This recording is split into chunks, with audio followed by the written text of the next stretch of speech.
We then go through a process called lunging, which is where we take them into a round pen and we exercise them in a round circle around us. And the main aim when you're lunging a horse is to get the horse to listen to you, really. Good. That's a good boy. That's a good lad. Come on. Go. To you on the lunge, then we roller a horse. So a roller is slightly different from tag.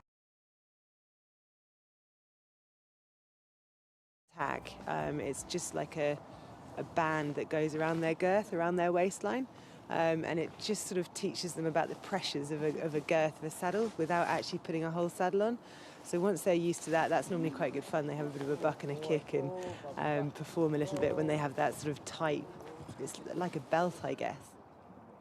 Once they're used to that, then we'll put tack on them for the first time, so they'll have a saddle on. Good girlie. This is a yearling filly. She's a very, very exciting filly to have. She's handling it all very well, very smooth. What Jono is doing here now is he's driving her, which is he's giving her and also learning those commands of, you know, with John leaning on her left side or leaning on her right side. Once they're good in the saddle, then we'll start putting jockeys up, jump up and down beside them, just so they're sort of used to that kind of movement, and then gradually we'll get to the stage where we'll be lying over them and then sitting up on them. If you just jump straight up on a horse, it can see you and it's going to scare it. Whereas if you lie over and then gradually sort of bring your body up, the horse will see you and get used to you and be listening to you as well. It's that verbal communication that's quite important through the breaking process. Oh, big boy. Good boy. Good boy.